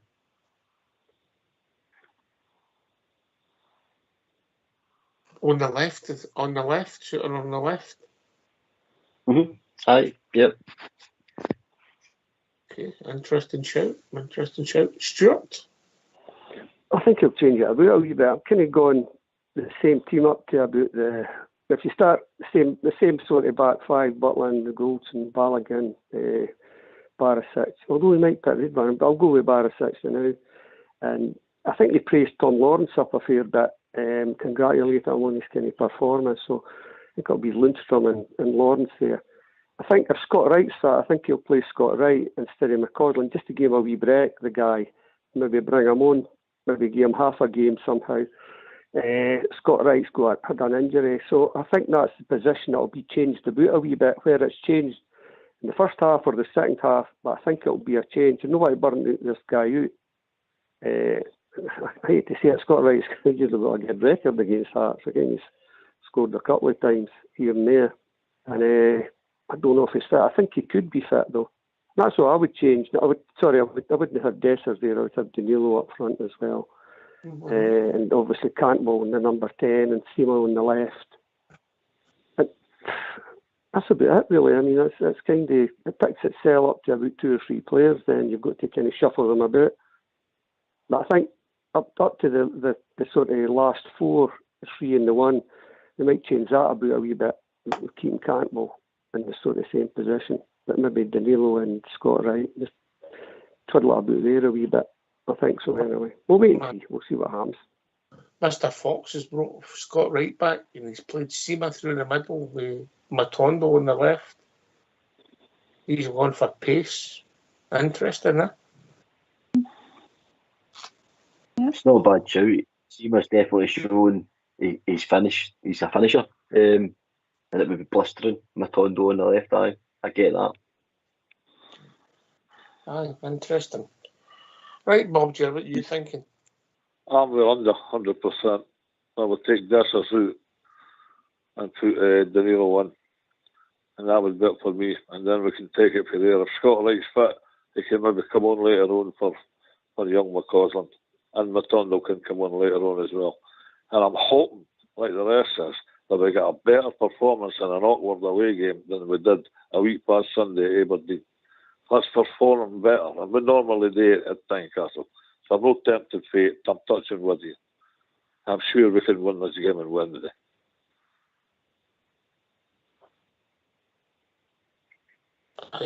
You're right about the performance in Aberdeen. We do need a better performance. Aye. We need a better performance than that. Aye, of course it will. Mr. Clamont's setting his own standards, London, and I'm sure he knows that things slipped that game and the Harris game. Yeah, I think it was the start against Aberdeen that cost us, Ox. You know, I hope, Bob Ger, we create the same amount of chances as we did in Aberdeen, because those some of those chances we missed were awful misses. We really should have got 3 points in that game. We need to make sure we don't start the same way against Hearts. You know, come out and match them and then impose our game on them. I think they'll probably have a go because they're in quite good form. They've turned it around, haven't they, the last few games? I think they've won maybe 3 or 4 in the bounce, Ox. But it's all about what we do, and we need to make sure that we don't get, you know, caught on our heels again and start sluggishly. But we have got a reasonably good record against Hearts, so I'm quite confident, Ox, that we will put on a good show on Wednesday night. The conductor for us, and it sounds a bit strong, but when Lundstrom moves the ball quicker, we're a better side. Just simple for me, but I think that's one of the big problems in recent games. Obviously, I think we're moving the ball far too slowly, and we're not pressing the way we were in the first 5 or 6 games under Clement. We went back to that sort of walking football again, which is frustrating. And when these teams are playing with these low blocks, you just simply have to move the ball quicker. And you have to, you know, there's yards in front of you, so run into them 10, 20 yards that the team when they're sitting back, go into the space, use the space. If you're just going to sit and just put the ball sideways again and back the way with no tempo, mate, that's exactly, you're causing your own demise.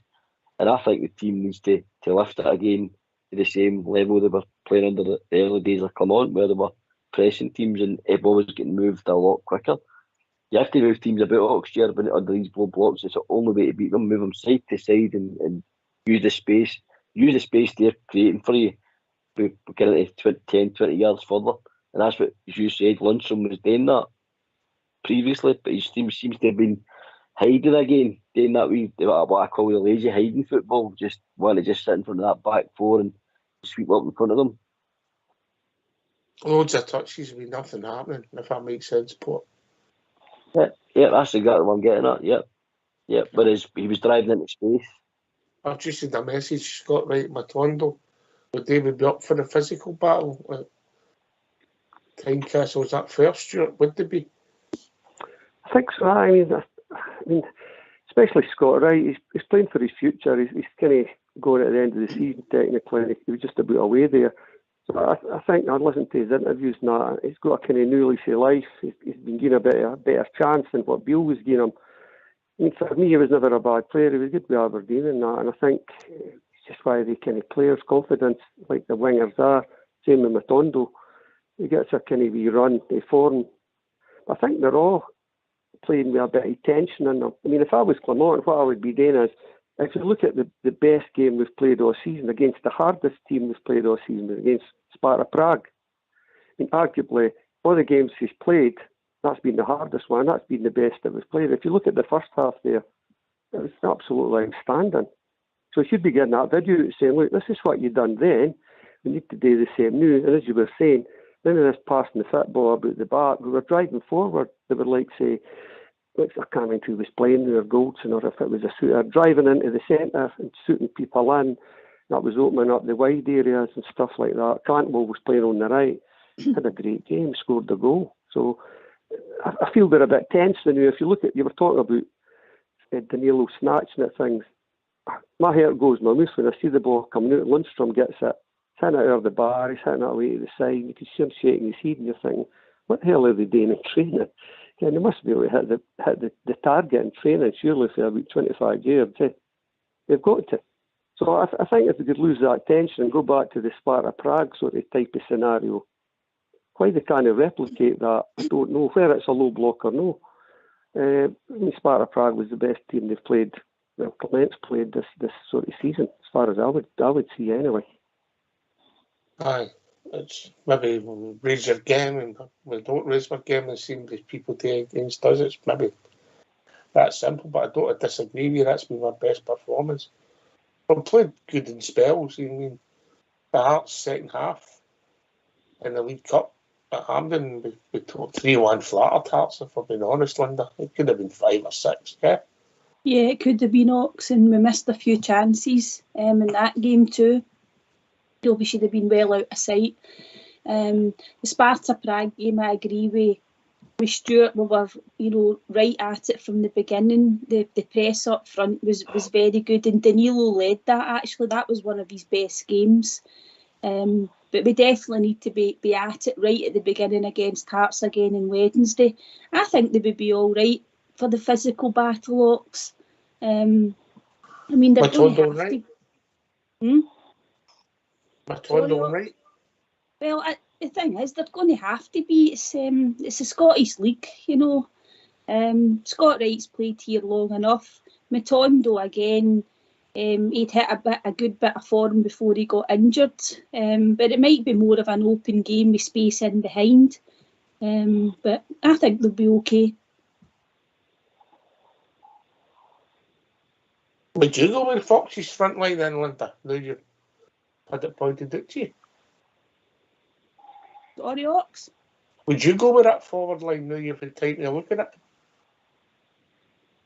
Seema to striker, Matondo brought in, and Scott Wright. Aye.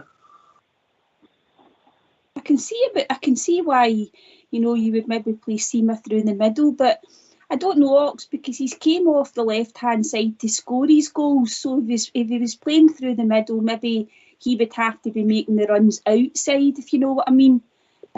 So I think he's been doing all right on the left, Seema. And he's your shift, Seema. Even the games when he's not been great, he still gives you a shift port, doesn't he? He does. He's been a great help to Borna Barisic, mate. I was dead surprised. His work rate, and it's been since Clement's come in, his work rate to help, back defending at times. It was frustrating me watching it at times as well, because I'm going, no, you got the other side, let Borna do his job, which he should be doing. But he was covering Borna well, mate. The two of them are sort of built up a good wee relationship on that left-hand side, and I was enjoying watching it. At times, I think it suits him better coming off the left, because, like I've said before, if he's playing directly up front as a number 9, although I think he's better in the air than Danilo is, he's quicker than Danilo, and he can finish, so he's got good attributes to be a number 9. But he's right up against defenders, and I don't know if he'd manage his space.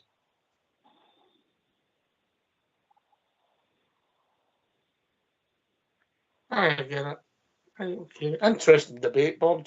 How do you see it panning out? What, Wednesday night? Aye.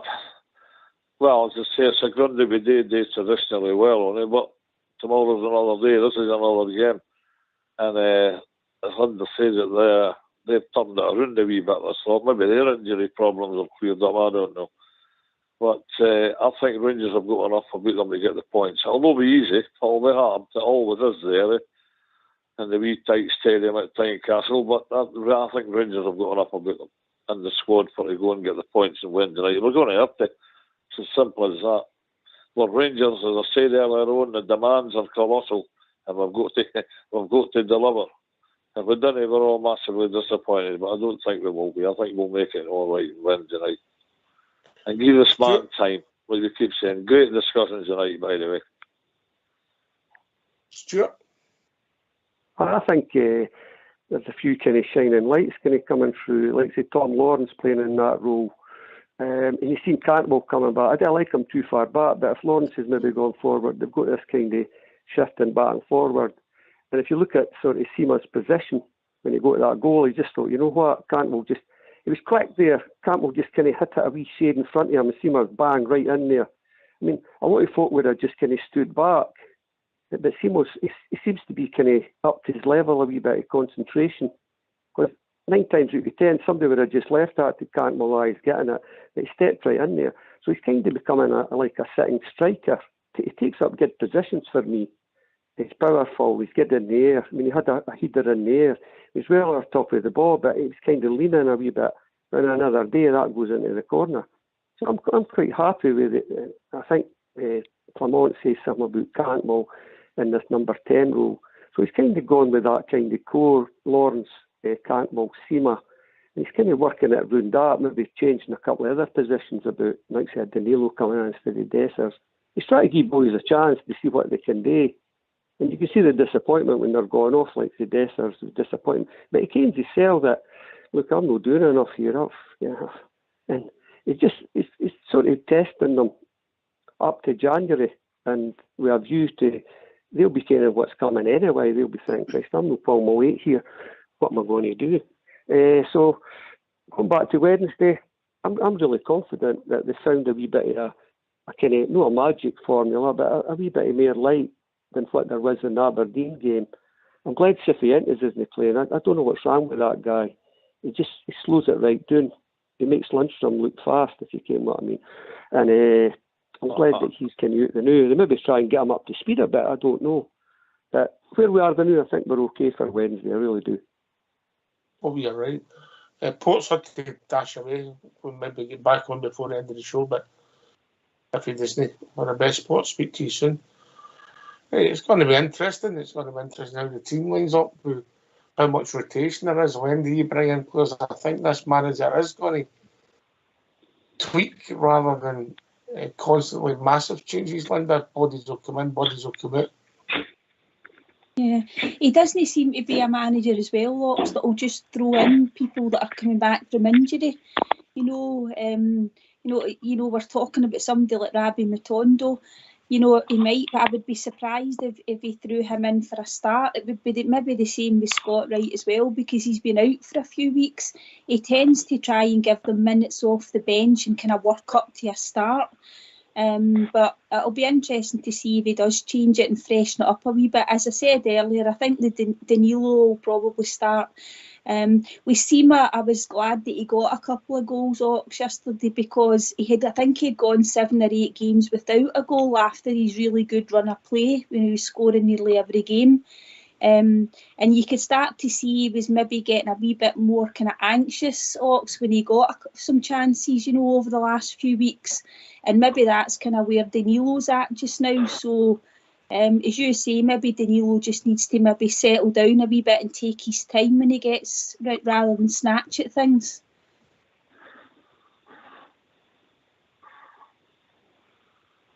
Just a wee bit of composure in front of the goal. That's all we're asking for. It's not difficult, is it? No. Right, okay. Well, Bob, you've got us banned for Belarus and Russia. How do you feel about that? Have I got us banned? Are the jokes that bad, Ox? Aye. Huh? Aye. Are they? Well, you all laugh at them anyway. Just I'm to let only you know, kidding. Bobby. I'm It's only canned kidding. laughter. It's canned laughter. I get It's a canned laughter. Talking about cans, I'm going away for one now. Well, I was that long in the forceps when I go out to the car now. I go in the sunroof. Well, here we go to Wednesday night. Yet again, yet another game. You're going back on the discussions right there. Gio couldn't hack it as a manager, as he admitted the man, and Bill couldn't hack it as a manager. I think this man can. I think the future's quite bright under this man. I like him. I don't what happens when he brings his own staff in remains to be seen. Well, I think he'll be okay. I think we'll be fine. And I can't wait to January to see. I think he'll bring in 2 players in January. And I predict that Rangers will win 2-1 on Wednesday night. And I'd like to thank you all for having me tonight. Cheers, Bob. Yeah. Stuart. I'll probably see you tomorrow. Bye-bye. Now, Stuart, can I ask you a question, sir? Aye, boy, buddy. See with an accent about where are you from? Dunfermline. Oh, you're a Fifer. A Well, as Fifer, I've said aye. on the show, son, I was stupid enough to marry you. Well, that's it. Aye. She's down the road in Oakley. Right, okay, good night, everybody. Jim everybody. Baxter's monument, quite regular at the Hullabeef Club. Hullabeef, aye. Good night, everyone. Thank you. Right, cheers then. See you later, aye. Is Stuart going on? I've got to say, I'm happy with what's going on in the background, who's still coming in and the way it's all getting set up. And I'm looking for a 2-0 on Wednesday. That seems to be a kind of no bad score against Hearts for some reason. I think we're going to win. I just get that feeling. Hope it's just the weather's no too bad and the park's no too bad. It gets a bit churned up, that park at Tynecastle. So I hope we can play a good bit of football, especially in the wings. The side's looking a bit muddy, so you might take that into consideration. But I'm confident, and we'll be talking about it later on, that's for sure. Cheers, mate. Good to see Hey, you. boy, I'll catch you later, guys. Thanks, man. Cheers, Linda. Cheers, everybody. Good night, Stuart. Good night. Cheers, then. Bye. Bye. What are you, Linda?